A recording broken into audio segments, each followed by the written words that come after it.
അസ്സലാമു അലൈക്കും വറഹ്മത്തുള്ളാഹി തആല വബറകാതുഹു. ഹോട്ടൽ മുറിയിൽ കഴിയുന്ന ജസീനയോട് ആ താത്ത ഓരോന്ന് പറഞ്ഞു കൊടുക്കുന്നു. മോളെ, നമ്മളെ നാട് പോലല്ല അറബ് രാജ്യം എന്ന് വെച്ചാൽ പല രീതിയിലായിരിക്കും. പിന്നെ ഇവിടെ എന്ന് വെച്ചാൽ നമ്മൾ പകലന്തിയോളം പണിയെടുത്താലും തുച്ഛമായ വരുമാനം കിട്ടുള്ളൂ. അവിടെ ആകുമ്പോൾ കുറഞ്ഞ സമയത്തെ പണിക്ക് നല്ല ശമ്പളം ഉണ്ടാവും. അത് ഏതായാലും അങ്ങനെ തന്നെ. ആദ്യമൊക്കെ അവർ നമ്മളെ പേടിപ്പിക്കാനൊക്കെ ഓരോന്ന് നോക്കും. പക്ഷേ നമ്മൾ അതിലൊക്കെ പിടിച്ച് നിൽക്കണം. പേടിച്ച് രക്ഷപ്പെടരുത്. നമ്മൾ അവിടെ തന്നെ നിന്ന് കഴിഞ്ഞാൽ നമുക്ക് നല്ലൊരു ജീവിതം കിട്ടും. അത് മാത്രമല്ല, അറബികളെന്ന് വെച്ചാൽ ചില ആളുകൾ ചില സ്വഭാവക്കാരുണ്ടാവും. പ്രത്യേകിച്ച് കേരളീയരായ പെണ്ണുങ്ങളെ കാണുമ്പോൾ, കുറച്ച് ഭംഗിയുള്ള പെണ്ണുങ്ങളെ കാണുമ്പോൾ ചിലപ്പോൾ ചില രീതിയിൽ ചെറിയ രീതിയിലുള്ള ബുദ്ധിമുട്ടുകളൊക്കെ അവരെ കൊണ്ടുണ്ടാവും. അതൊക്കെ നമ്മൾ വേണ്ട മൈൻഡ് ചെയ്യാതിരിക്കുക. അതൊക്കെയാണ് പോയിക്കോളും. അതൊന്നും എന്നും ഉണ്ടാവില്ല. അവർക്ക് ചില അറബികൾക്ക് ചില പെണ്ണുങ്ങളെ കാണുമ്പോഴും ഒരു ഇളക്കുണ്ട്. പ്രത്യേകിച്ച് കേരളക്കാരായ പെണ്ണുങ്ങളൊക്കെ ഭംഗിയുള്ളവരൊക്കെ കാണുമ്പോൾ അവർക്ക് ചെറുതായിട്ടൊരു അങ്ങനൊരു അസുഖം വരും. പക്ഷെ അതൊന്നും മൈൻഡ് ചെയ്യരുത്. നമ്മളെ പണിയെടുത്ത് നടക്കുക. ചില അറബി വീടുകളിലേക്ക് പണിക്ക് പോയ പെണ്ണുങ്ങളെ കഥ എനിക്കറിയില്ലേ? അങ്ങനെ പലതും ഉണ്ട്. അതായത് ആ അറബിച്ചി അവിടുത്തെ അറബിച്ചി ഒന്നും അറിയില്ല. പക്ഷേ അറബിച്ചിൻ്റെ ഭർത്താവ് അർബാവ് അവർ കുറച്ച് പോക്കായിരിക്കും ആൾക്കാർ. അങ്ങനെ ഉണ്ടാവും. അങ്ങനെയൊക്കെ ഉള്ളവർ അറബിച്ചിനെ കാണാതെ പലതിനും നിന്നെ പ്രേരിപ്പിക്കും. അതൊന്നും മൈൻഡ് ചെയ്യാണ്ട നിൽക്കുക. എന്തൊക്കെ തന്നെയും പിടിച്ചു നിന്നാൽ മാത്രമേ നമുക്ക് അവിടെ രക്ഷയുള്ളൂ. അല്ലാതെ നമ്മൾ ഭീരുക്കളായി ഒളിച്ചോടി പോയാൽ നമുക്കൊന്നും നേടാനാവില്ല. നമ്മുടെ ജീവിതം നഷ്ടപ്പെടുകയും ചെയ്യും. അതാണ് ഉണ്ടാകുക. കുറച്ചൊക്കെ അറബികൾ ചെയ്യുന്നതൊക്കെ കണ്ടില്ല നടിക്കുക. അതൊക്കെ കുറച്ചൊക്കെ ഒന്നുണ്ട്. എന്നാൽ മാത്രമേ ജീവിക്കാൻ പറ്റുള്ളൂ കേട്ടോ. അവിടെ ആദ്യം തന്നെ പറഞ്ഞേക്കാം. പിന്നെ നിൻ്റെ പാസ്പോർട്ട് അതൊക്കെ നമുക്ക് റെഡിയാക്കി എടുക്കാം. താത്ത പറയുന്നത് കേട്ട് അവൾക്ക് മനസ്സിൽ അല്പം പേടിയുമുണ്ട്. ഇവിടെ നിന്ന് എങ്ങനെയെങ്കിലും രക്ഷപ്പെടാമല്ലോ എന്നാലോചിക്കുമ്പോൾ ഒരു ആശ്വാസവുമുണ്ട്. എന്തായാലും വേണ്ടിയില്ല, താത്തയോടൊപ്പം നാട് വിടുക തന്നെ. അറബ് നാട്ടിലേക്ക് പോവുക തന്നെ. അറബികളുടെ കൂടെ നിന്നാലും വേണ്ടിയില്ല. ഇനി അല്പം അറബികളുടെ പീഡനം സഹിച്ചാലും വേണ്ടിയില്ല എന്നവളതാ മനസ്സിലുറപ്പിക്കുന്നു. എന്നൊക്കെ തന്നെയായാലും ഇവിടെ നിൽക്കണ്ടല്ലോ.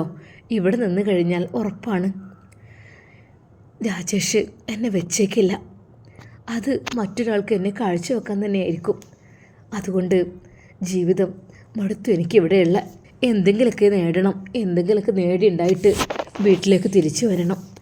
അതാണ് ആഗ്രഹിക്കുന്നത്. അങ്ങനെയാകുമ്പോൾ കുറച്ചൊക്കെ ഉമ്മാൻ്റെയും ഉപ്പാൻ്റെയും മനസ്സൊക്കെ ഒന്ന് മാറിയിട്ടുണ്ടാവും. പക്ഷേ മറ്റൊരു കാര്യം കൂടി ഉണ്ട്. എനിക്ക് എൻ്റെ വയറ്റിലുള്ള കുഞ്ഞിനെ പ്രസവിച്ചിട്ട് വേണം എനിക്ക് വീട്ടിലേക്ക് തിരിച്ചു വരാൻ. ഒരാളും അറിയരുത് എനിക്ക് കുഞ്ഞുണ്ടെന്ന കാര്യം. പക്ഷേ അവരോട് ഞാൻ പറയും, ഉമ്മ ഉപ്പ ഞാൻ അന്ന് തന്നെ അവിടെ നിന്ന് രക്ഷപ്പെട്ടു, എന്നെ ആരോ ഗൾഫിലേക്ക് കൊണ്ടുപോയി, അങ്ങനെ എന്തെങ്കിലും പറയണം. എൻ്റെ കുഞ്ഞിൻ്റെ കാര്യവും ഗർഭത്തിൻ്റെ കാര്യവും ഒരു കുട്ടി പോലും അറിയാൻ ഞാൻ ആഗ്രഹിക്കുന്നില്ല. ഈ താത്തയടക്കം അറിയുന്നത് എനിക്കിഷ്ടമല്ല. ജസീനയുടെ ചിന്തകളിങ്ങനെ കൂടിക്കൊണ്ടിരിക്കുകയാണ്. ഇടയ്ക്ക് ഉസ്താദിനെ ഓർത്തു. ഉസ്താദേ, ഒരിക്കലും ഞാൻ നിങ്ങളിലേക്ക് തിരിച്ചു വന്നാൽ നിങ്ങളെന്നെ സ്വീകരിക്കില്ല എന്നറിയാം. കാരണം ഞാൻ അത്രയ്ക്കും വലിയ തെറ്റ് ചെയ്തവളല്ലേ. ഒരിക്കലും നിങ്ങളെ ഞാൻ ബുദ്ധിമുട്ടാക്കാൻ വരില്ല. സത്യമായിട്ടും മനസ്സിൽ വേദനയുണ്ട്, വിഷമമുണ്ട്. തെറ്റുപറ്റിപ്പോയി, എനിക്ക് പൊറുക്കണം എന്ന് ഞാൻ പറയുന്നില്ല. കാരണം എനിക്ക് മാപ്പ് ഞാൻ അർഹിക്കുന്നില്ല. അത്രയ്ക്കും വലിയ തെറ്റാണ് ചെയ്തു പോയത്. നിങ്ങളുണ്ടായിട്ട് പോലും ആ ചെക്കൻ്റെ കൂടെ ഞാൻ ഇറങ്ങിപ്പോയല്ലോ. എന്തിനായിരുന്നു അത് എനിക്കറിയുന്നില്ല. ഫ്രീക്കൻ ചെക്കന്മാരെ കൂടെ ബൈക്കിൽ ചെത്തിപ്പൊളിച്ച് നടക്കുന്ന ആ ഒരു ആഗ്രഹം കൊണ്ട് എനിക്ക് തോന്നി ഇതാണ് ജീവിതമെന്ന്. സുഖകരമായ സന്തോഷകരമായ ജീവിതം ഇതാണെന്ന് എനിക്ക് തോന്നി. പക്ഷേ അത് തിരിച്ചറിഞ്ഞപ്പോഴേക്കും ഞാൻ വൈകിപ്പോയിരുന്നു. അപ്പോഴേക്കും അവൻ്റെ കരങ്ങളിൽ ഞാൻ പെട്ടുപോയിരുന്നു. ആ ഫ്ലാറ്റിൽ അവളതാ കിടക്കുകയാണ്. പുറം ലോകത്തെ വിവരങ്ങളും കാര്യങ്ങളും ഒന്നും അറിയുന്നില്ല. ആ താത്ത ഇടയ്ക്കിടെ വന്ന് ഭക്ഷണമെല്ലാം കൊണ്ടുവന്ന് തരും. അവളതെല്ലാം കഴിച്ച് പതുക്കെ മയക്കത്തിലേക്ക് വഴുതി വീഴും. വാതിലിനെ ഒരു മുട്ട് കേട്ടു. പഠിച്ചോനെ, ആരെവിടെ വാതിൽ മുട്ടുന്നത്? താത്തയാണെങ്കിൽ താത്തയുടെ കയ്യിലൊരു കീ ഉണ്ടാവും, എൻ്റെ അടുത്തുണ്ടാവും. അങ്ങനെയാണല്ലോ. വാതിൽ തുറക്ക്. എവിടെയോ പരിചയമുള്ള ഒരു ശബ്ദം പോലെ അവൾക്ക് തോന്നി. അവൾ വിറച്ചുകൊണ്ട് എഴുന്നേറ്റു. പഠിച്ചോനെ, കൈകാലുകൾ കുഴയുന്നു, എനിക്ക് എണീക്കാൻ പോലും കഴിയുന്നില്ല. അവളാകെ ഞെട്ടിപ്പോയിരിക്കുകയാണ്. ഇല്ല, എല്ലാം നഷ്ടപ്പെട്ടു, എൻ്റെ ജീവിതം നഷ്ടപ്പെട്ടു. ഇനി ഞാൻ ആർക്കോ വേണ്ടി എന്തിനോ ജീവിക്കുകയാണ്. എൻ്റെ ശരീരം വിൽക്കപ്പെട്ടു കഴിഞ്ഞു. എന്നെ കണ്ടുപിടിച്ചു. ഇല്ല, ഇനി എനിക്ക് എന്നെ നിയന്ത്രിക്കാൻ കഴിയില്ല. ഉറപ്പാണ്, എന്തെങ്കിലുമൊക്കെ ചെയ്യും. അവൾ വാതിൽ തുറന്നു കൊടുത്തില്ല. വീണ്ടും വാതിലിൽ മുട്ടുവരുന്നു. വാതിൽ തുറക്കാനാണ് പറഞ്ഞത്. ഹലോ, വാതിൽ തുറക്ക്. വീണ്ടും അതാ ആ ശബ്ദം. അവളാകെ പേടിച്ച് വിറച്ചു. പഠിച്ചോനെ, എന്തൊക്കെയാണ്? വാതിൽ തുറക്കുന്നില്ല, ചവിട്ടി പൊളിക്കൂട്ടോ. തുറക്കടി വാതിൽ. വീണ്ടും അതാ അട്ടഹാസം. അവൾ തുറന്നു കൊടുത്തില്ല. അവൾ ഉള്ള ശക്തിയെടുത്ത് ബലമായി ആ വാതിൽ തള്ളി പിടിച്ചു. വീണ്ടും അതാ തുറക്കാനാ പറഞ്ഞത്. തുറക്കുന്നില്ലേ, ചവിട്ടി പൊളിക്കണോ എന്നുള്ള രീതിയിൽ ആ ഒരു ശബ്ദം. അവളാകെ പേടിച്ച് വിറച്ചു. അവൾക്ക് മനസ്സിലായി, വാതിൽ ശക്തമായി തള്ളുന്നു. തുറക്കടി, തുറക്കാനാ പറഞ്ഞത്, തുറക്കില്ലേ നീ? വീണ്ടും അവൾക്ക് മനസ്സിലായി, ഏത് നിമിഷവും ആ വാതിൽ തൻ്റെ ശരീരത്തിലേക്ക് വീഴും. തൻ്റെ കുഞ്ഞിനെന്തെങ്കിലും പറ്റുമെന്ന് കരുതി അവൾ പതുക്കെ ആ ഒരു റൂമിൻ്റെ മൂലയിലേക്ക് മാറുന്നു. കർട്ടൻ്റെ ബാക്കിലായിക്കൊണ്ട് അവൾ അതാ ഒളിച്ചു നിൽക്കുന്നു. വീണ്ടും വാതിൽ ശക്തമായി മുട്ടുന്നു. ഇല്ല, ചവിട്ടുകയാണെന്ന് തോന്നുന്നു. അതിശക്തമായ ശബ്ദത്തോടെ ആ വാതിൽ അതാ തുറക്കപ്പെട്ടു. അതിൻ്റെ കുറ്റികൾ തെറിച്ചുപോയി. അവൾ പേടിച്ച് വിറച്ചുകൊണ്ട് ആ ഒരു കർട്ടനുള്ളിൽ നിന്നു. അവളുടെ ആ ഒരു ശ്വാസത്തിൻ്റെ സൗണ്ട് പുറത്തേക്ക് കേൾക്കുന്നുണ്ടോ, ആ ഒരു തേങ്ങൽ കേൾക്കുന്നുണ്ടോ എന്നറിയില്ല. എവിടെയാടി നീയെ എന്ന് പറഞ്ഞുകൊണ്ട് അത് മറ്റാരും ആയിരുന്നില്ല, അത് രാജേഷ്. തൊട്ടു പിന്നാലെ അതാ ബോസും. പഠിച്ചോനെ, വീണ്ടും പെട്ടല്ലോ ഞാൻ. അവൻ നേരെ ആ കട്ടിലിനടുത്തേക്കാണ് വന്നത്. എവിടെ പോയി കിടക്കടി നീയെ, എണീറ്റ് വാടി ഇങ്ങോട്ട്. എൻ്റെ സ്വപ്നങ്ങളെല്ലാം തകർക്കാൻ വേണ്ടി വന്നൊരസത്ത്. ഞാൻ നിന്നെ എൻ്റെ ജീവിതത്തിലേക്കുള്ളൊരു വരുമാനം കണ്ടെത്തിയത് നിന്നിലൂടെയായിരുന്നു. അപ്പം നീ തകർത്ത് ഓടാൻ ശ്രമിക്കില്ലേ? വീടില്ല രാജേഷ്, കൊന്ന് കളയും, ശ്രദ്ധിച്ചോ. നീ എന്താ വിചാരിച്ചത്? നിന്നെ ഞാൻ പാലാണ്, തേനാണ്, പൊന്നുപോലെ നോക്കും എന്നൊക്കെ കരുതിയിട്ട് നീ എൻ്റെ കൂടെ അങ്ങ് പോന്നു. പക്ഷേ രാജേഷിൻ്റെ മനസ്സിനുള്ളിൽ മറ്റു പലതും ഉണ്ടെന്ന് നീ അറിഞ്ഞില്ല. ഉമ്മച്ചിക്കുട്ടികളെ കണ്ട ഞാൻ വെറുതെ വിടില്ല കേട്ടോ. ഓരോന്നിനായിട്ട് ഞാൻ എൻ്റെ വശത്താക്കും. ഞാൻ തേനും പാലും കൊടുക്കും ആദ്യം, പക്ഷേ പിന്നീട് കൊടുക്കുന്നത് മദ്യമായിരിക്കും. അത് മറക്കണ്ട. ആദ്യം സ്നേഹത്തോടെ ഞാൻ അവരെ എന്നിലേക്ക് അടുപ്പിക്കും, പിന്നീട് പതിയെ അങ്ങോട്ട് അവരെ വിൽപ്പനക്കാക്കും. എന്താ നീ എന്നെയാണ് കളിപ്പിക്കാൻ നോക്കുന്നത്? അവൻ അവിടെയാകെ തിരിയുകയാണ്. ബാത്റൂം തുറന്നു നോക്കി. ഷെറ്റ്, എവിടെ പോയി കിടക്കണ സ്റ്റുപ്പിഡ്. അവൻ എന്തൊക്കെയോ അസഭ്യങ്ങൾ പുലമ്പുന്നുമുണ്ടായിരുന്നു. അവൻ അവിടെയുള്ള ബാത്റൂമും സ്റ്റോറേജ് സ്പേസും അലമാരകളും എല്ലാം തപ്പിത്തിരയുന്നുണ്ട്. അവൾ പേടിച്ച് വിറച്ചുകൊണ്ട് ആ കർട്ടനുള്ളിൽ പതുങ്ങിയിരിക്കുകയാണ്. അവൾ വിറക്കുന്നുണ്ടായിരുന്നു. ഉണ്ട്, നീ ഇവിടെ എവിടെയോ ഉണ്ട്. പുറത്തേക്ക് വന്നാൽ നിനക്ക് കൊള്ളാം, അല്ലെങ്കിൽ ഉണ്ടല്ലോ നിന്റെ 2 കാല് ഞാൻ ചീന്തിയെടുക്കും, നോക്കിക്കോ. അവൻ്റെ അട്ടഹാസം നിറഞ്ഞുള്ള ആ ഒരു വാക്കുകൾക്ക് മുമ്പിൽ അവൻ്റെ ബോസ് പറഞ്ഞു, എന്തിനാടാ, പിന്നെ എന്തെങ്കിലും പറ്റുമോ? നീ ഇങ്ങനത്തെ കാര്യമൊന്നും വിളിച്ച് പറയല്ലേ, അവൾ എനിക്കുള്ളതല്ലേ. അങ്ങനെയൊന്നും ചെയ്യാൻ ഞാൻ സമ്മതിക്കില്ല കേട്ടോ. നിനക്ക് എന്ത് വേണമെങ്കിലും തരാലോ, എനിക്ക് അവളെ മതി, അവളെ മാത്രം മതി എനിക്ക്. രാജേഷ്, നീ സൈലൻ്റ് ആകെ പ്ലീസ്. നീ ഒന്ന് നിൻ്റെ ദേഷ്യം അവസാനിപ്പിക്ക്. ഏതൊരു പെണ്ണും നമ്മുടെ അടുക്കിലേക്ക് കടന്നു വരിക നല്ല സ്നേഹത്തോടു കൂടിയുള്ള പെരുമാറ്റം കൊണ്ടാണ്. നിനക്കറിയാലോ അത്? എനിക്കറിയാം ബോസേ. അങ്ങനെ സ്നേഹത്തോടെ തന്നെയാണ് അവളെ ഞാൻ ചതിച്ചെടുത്തത്. അവൾ വിഡ്ഢി, അറിഞ്ഞില്ലല്ലോ ഞാൻ ചതിക്കാനാണെന്ന്. പക്ഷെ അവളെൻ്റെ കൂടെ പോന്നു, എല്ലാവരും ഉപേക്ഷിച്ച് പോന്നു. പക്ഷേ ഇപ്പോഴവളെ എൻ്റെ കയ്യിൽ നിന്ന് വഴുതിയിരിക്കുന്നു. ആ വഴുതൽ രാജേഷിനൊരിക്കലും സഹിക്കില്ല. മലർത്തിക്കെടുത്ത് മദ്യം ഞാൻ ഒഴിക്കും വായിൽ, ഓർത്തോ. അവൻ ഓരോന്ന് പുലമ്പുന്നുണ്ടായിരുന്നു. അവൻ്റെ മനസ്സിൽ എന്തൊക്കെയോ അവളെ കിട്ടിയാൽ ചവച്ചു തുപ്പാനുള്ള ദേഷ്യമുണ്ട് അവൻക്ക്. ബോസ് ആശ്വസിപ്പിക്കുന്നു, രാജേഷ് എന്താ ഇത്, ഒരു പെണ്ണിനോട് ഇങ്ങനെയാണ് പെരുമാറുക? അങ്ങനെയായാലും ഒരു പെണ്ണും വഴങ്ങില്ല കേട്ടോ. നീ നല്ല രീതിയിൽ സ്നേഹത്തോടു കൂടി വശത്താക്കടാ, നല്ല രീതിയിൽ സ്നേഹം ഭാവിക്ക്. ഇങ്ങനെ കുറച്ച് അടി വന്നാൽ ഒരു പെണ്ണും രംഗത്തേക്ക് വരില്ല. നീ ഒഴിക്കടാ, എന്ന് പറഞ്ഞു. അപ്പോഴേക്കും ആ ബെഡിൽ ഇരുന്നു കൊണ്ട് തന്നെ രാജേഷും ബോസും അതാ മദ്യപിക്കുന്നു. പേടിച്ച് വിറച്ചുകൊണ്ട് ആ കർട്ടൻ്റെ ബേക്കിൽ അവള്. പെട്ടെന്നതാ രാജേഷ് അവിടെ നിന്ന് എഴുന്നേൽക്കുന്നു. എടീ, നീ മുന്നിലേക്ക് വരുന്നുണ്ടോ എന്ന് ഞാൻ കണ്ടുപിടിക്കണോ? തനിക്ക് രക്ഷയില്ല എന്ന് മനസ്സിലാക്കി ഫോൺ വരെ ആ മേശമേലാണ് ഉള്ളത്. ഒരു ഫോൺ ആ താത്ത തന്നിട്ട് പോയിരുന്നു. ഒന്ന് വിളിക്കാൻ പോലും. ഒരു നിമിഷം അവൾ വിചാരിച്ചു, പഠിച്ചോനെ, ഈ താത്തയും അവരുടെ ഏജൻറ്റിൽ പെട്ടതാണോ? എന്നെ ഗൾഫിലേക്ക് കൊണ്ടുപോകാമെന്ന് പറഞ്ഞ അവര് ഇതിൽ പെട്ടത് തന്നെയാണോ? എന്നെ കൊടുക്കാൻ വേണ്ടിയിട്ടായിരുന്നോ ഇങ്ങനെ? അതോ എത്ര പെൺകുട്ടികളെ ഇവർ വലയലാക്കിയിട്ടുണ്ട് എന്തോ ആവോ. ഇയാൾ പറഞ്ഞത് കേട്ടില്ലേ, ഒരുപാട് പെൺകുട്ടികളെ എന്നാണ്. ഞാൻ എങ്ങനെയാണ് ഈ വലയിൽ പെട്ടുപോയത് എനിക്കറിയുന്നില്ല. ഇവരുടെ അടുക്കൽ മദ്യം മാത്രമല്ല, മയക്കുമരുന്നും പല രീതിയിൽ ഇവർ സെയിൽ ചെയ്യുന്നുണ്ട്, ഉപയോഗിക്കുന്നുണ്ട്. അങ്ങനെ ഒരുപാട് കുട്ടികളെ ഇവരുടെ വലയിൽ വീഴ്ത്തുന്നുണ്ട്. അവരുടെ വലയിൽ വീഴ്ത്തി കഴിഞ്ഞാൽ പിന്നെ ആ കുട്ടികൾക്ക് ഒരിക്കലും രക്ഷയില്ല. പഠിച്ചോനെ, എൻ്റെ മേത്തെങ്ങാനും മയക്കുമരുന്ന് കുത്തിക്കയറ്റിയിട്ടുണ്ടെങ്കിൽ എനിക്ക് പിന്നെ അങ്ങനത്തെ ഒരു അവസ്ഥയാവും എനിക്ക് പിന്നീട് ഒരിക്കലും. അവളാകെ ഭയന്നു.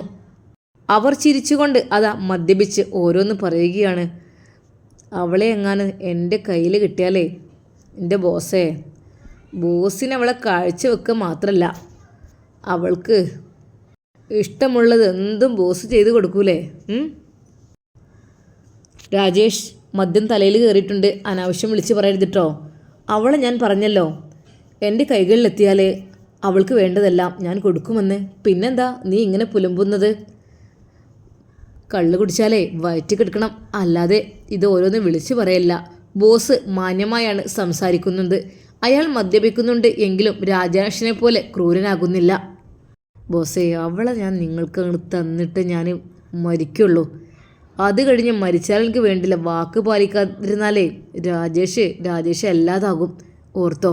മദ്യം തലക്ക് പിടിച്ചിട്ടുണ്ട് എന്ന് ബോസിന് കാര്യം മനസ്സിലാകുന്നു. രാജേഷ്, ഈ അവിടെ നിന്ന് കിടന്ന കാര്യം നടക്കുമോ? അവളെ കണ്ടുപിടിക്കണം. ആ ചട്ടി എവിടെയോ ഒളിച്ചു പോയിട്ടുണ്ട്, നമ്മൾ വരുന്നത് അറിഞ്ഞിട്ട്. അവൾക്ക് തികച്ചും ബോധ്യമായി, ആ താത്ത എന്നെ ചതിക്കുകയായിരുന്നു. അവരെല്ലാം ഇതിൽപ്പെട്ട ഓരോ കണ്ണികളാണ്. ഇപ്പോൾ ഞാനിതാ വീണ്ടും ഒരു വലയിൽ അകപ്പെട്ടിരിക്കുന്നു എന്നുള്ള യാഥാർത്ഥ്യം അവൾക്ക് മനസ്സിലാവുകയാണ്. എവിടേക്കോ ഇവരുടെ കണ്ണിവലകൾ അങ്ങനെ നിറഞ്ഞു കിടക്കുന്നുണ്ട്. എവിടെ പോയാലും എനിക്ക് രക്ഷയില്ല.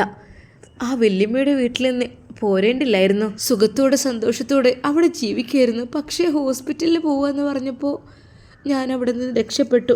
എന്തൊക്കെ തന്നെയാലും ടെസ്റ്റ് ചെയ്യും പറയും ഞാൻ ഗർഭിണിയാണെന്നുള്ള കാര്യം.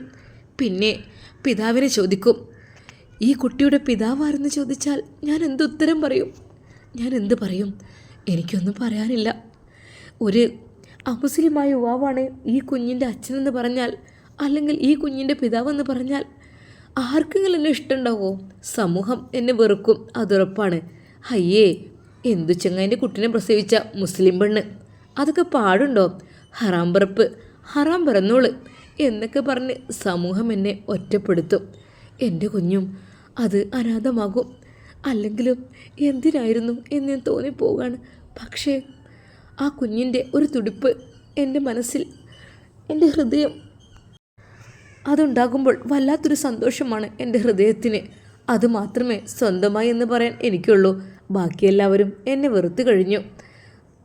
സ്വന്തം ഭർത്താവ് എന്ന പേരുള്ള ആ താലി കെട്ടിയ മനുഷ്യൻ തന്നെ ഇതാ മറ്റൊരുത്തിന് കാഴ്ച വെക്കാൻ നിൽക്കുന്നു.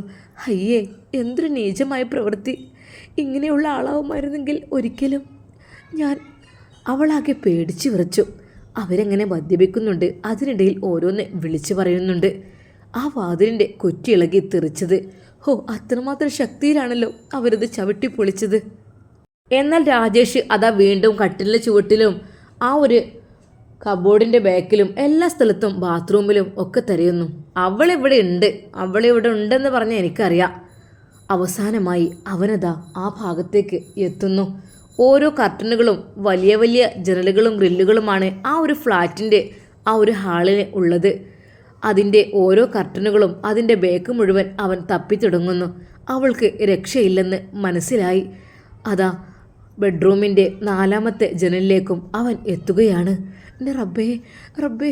അവൾ പേടിച്ച് വിറക്കുന്നു. രാജേഷിൻ്റെ കയ്യിൽ കിട്ടിയാൽ ഉറപ്പാണ് എനിക്ക് തല്ല് കിട്ടും. മാത്രമല്ല എന്നെ പിടിച്ചു കൊണ്ടുപോകും. അവർ കൊണ്ടുപോകും, എനിക്ക് ഉറപ്പുണ്ട്. ദാ എൻ്റെ അടുത്തെത്താനായിട്ടുണ്ട്. റബ്ബേ, ഞാൻ എന്ത് ചെയ്യുക? അവിടെ നിന്ന് പുറത്തിറങ്ങിയാൽ എന്നെ കാണും. ഒളിച്ചിരുന്നാലോ? അങ്ങനെ അതാ അവളുടെ തൊട്ടടുത്ത് ഉള്ള ആ ജനല് അയാൾ ചെക്ക് ചെയ്യുകയാണ്. ഛേ, ഇവിടെയുമില്ല ആസത്ത്. എവിടെ പോയി കിടക്കുകയാണാവോ? തൊട്ടടുത്തത് അടുത്ത കർട്ടനാണ്. പക്ഷേ രാജേഷ് ആ ഭാഗത്തേക്ക് എത്തിയപ്പോഴേക്കും അവിടെ ദേഷ്യം പിടിച്ച് ഇരുന്നിരുന്നു. ഇവിടെയൊന്നുമില്ല ബോസേ. എങ്ങോട്ടോ ചാടി.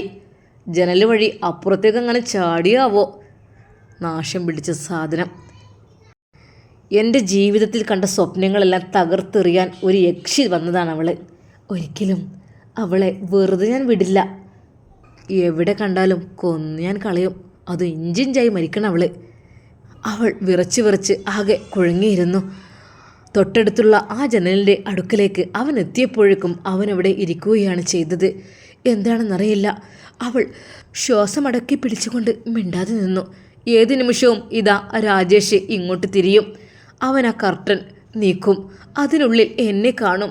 എന്നെ പിടിച്ച് ആദ്യം നല്ല രീതിയിൽ തല്ലും. എന്നെ ചവിട്ടി കൊല്ലാൻ നോക്കും. അത് കഴിഞ്ഞിട്ട് നേരെ ബോസിന് കൈമാറും. അതായിരിക്കും. റബ്ബേ, എന്തിനാ എന്നെ എങ്ങനെ പരീക്ഷിക്കുന്നത്? ഞാൻ അറിയാതെ തെറ്റ് ചെയ്തു പോയി റബ്ബേ. എന്നെ നിരക്ഷിക്ക്. ഇനി ഒരിക്കലും ഞാൻ അങ്ങനെ ചെയ്യില്ല റബ്ബേ. എൻ്റെ ഉമ്മാനെ ഉപ്പാനൊക്കെ ധിക്കരിച്ചുകൊണ്ട്, എൻ്റെ പ്രിയപ്പെട്ട ഉസ്താദിനെ ധിക്കരിച്ചുകൊണ്ട് ഞാൻ ഈ ഒരു വഴിയിലെത്തി. ഇപ്പം എനിക്ക് ഒന്നുമില്ല, ആരുമില്ലാത്തൊരവസ്ഥയാണ്. ഏത് നിമിഷവും ഞാൻ ആ കാലമാടന്മാരുടെ പിടിയിൽപ്പെടും. പിന്നെ എനിക്ക് മര്യാദക്ക് ഡ്രസ്സ് എടുക്കാൻ പോലും അവരെന്നെ സമ്മതിക്കുമെന്ന് എനിക്ക് തോന്നുന്നില്ല. പഠിച്ചോനെ, നിന്നോട് ഞാൻ കരഞ്ഞപേക്ഷിക്കുകയാണ്. നീ എന്നെ രക്ഷിക്ക്. എനിക്ക് ആരുമില്ല. നീയല്ലാതെ നിൻ്റെ മാർഗത്തിൽ നിന്ന് ഒരുപാട് ഞാൻ വ്യതിചലിച്ച് പല രീതിയിലും ഞാൻ സഞ്ചരിച്ചു. റബ്ബേ, എനിക്ക് നീ പുറത്തു കൊണ്ട എന്നെ ആ കാട്ടാളൻ്റെ പിടിയിൽ പെടുത്തല്ലേ അല്ല. അവൾ കരഞ്ഞുകൊണ്ട് പതുക്കെ മനസ്സിൽ ദുആ ചെയ്തു. തേങ്ങൽ പുറത്തേക്ക് വരുമോ എന്നവൾ ഭയന്നു. അവൾ വായ പൊത്തി പിടിച്ചുകൊണ്ട് അതാ രാജേഷ് നേരെ മുമ്പിലുള്ള ആ കട്ടിലിൻ്റെ ഒരു ഭാഗത്താണ് ഇരിക്കുന്നത്. ബോസ് അപ്പുറത്തും. ഒരു നിമിഷം അവൾ ഓർത്തു, എന്നാലും ആ താത്ത എന്നെ ചതിക്കുകയായിരുന്നു അല്ലേ? അതിന് വേണ്ടിയിട്ടാണോ എന്നെ ഈ റൂമിലേക്ക് കൊണ്ടിട്ടത്? എനിക്കറിയുന്നില്ല. ആ താത്ത ഇത്രക്കും വലിയ ദ്രോഹം ചെയ്ത് അവരെനിക്ക് ഭക്ഷണം വെള്ളമൊക്കെ കൊണ്ടുവന്ന് തന്നു. പക്ഷേ ഇതിൻ്റെ പിന്നിൽ ഇത്രക്കും വലിയൊരു ചതി ഉണ്ടാകുമെന്ന് ഞാൻ ഓർത്തില്ല. അവൾ പേടിച്ച് വിറച്ചുകൊണ്ട് അതിനുള്ളിൽ വീണ്ടും രാജേഷ്. അവൾ ഇവിടം വിട്ട് പോകാൻ ചാൻസ് ഇല്ല. ഈ ഫ്ലാറ്റിൽ എവിടെയൊക്കെയോ തങ്ങിക്കിടപ്പുണ്ട്. പുറത്തേക്ക് ഞാൻ നോക്കി, പക്ഷെ നല്ല ഹൈറ്റാണ്. എത്രാമത്തെ നിലയിൽ? അത് 18. ഈ ഒരു 18-ൽ നിന്നൊക്കെ അവൾ താഴേക്ക് ചാടിയാലേ ബാക്കിയുണ്ടാവില്ല. ഇവിടെ എവിടേക്കോ ഉണ്ട്. വിടില്ല ഞാൻ അവളെ. അവൾ എൻ്റെ കയ്യിൽ കിട്ടിയിട്ട് തന്നെ ബാക്കി കാര്യം. ബോസേ, നിങ്ങൾ നിരാശപ്പെടേണ്ട കേട്ടോ. നിങ്ങൾ തന്ന ക്യാഷിനൊക്കെ അതിനേക്കാൾ ഇരട്ടിയായിട്ട് അവളെ നിങ്ങൾക്ക് തരൂലേ?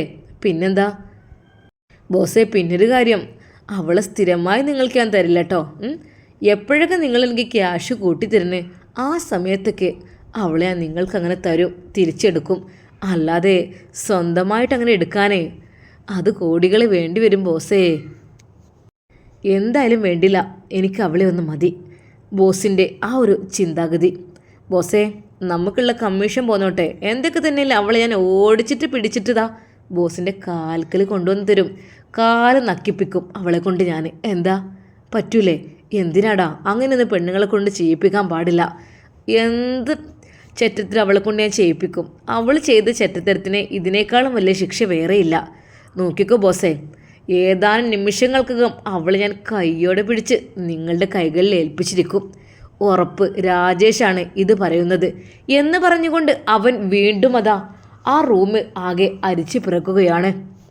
ജസീന ആ ഒരു അലമാരക്ക് ബേക്കിലുള്ള ആ ഒരു കർട്ടൻ്റെ ഉള്ളിൽ അവൾ പേടിച്ച് വിറച്ച് നിൽക്കുകയാണ്. ശ്വാസം മുട്ടുന്നത് പോലെ അനുഭവപ്പെടുന്നു.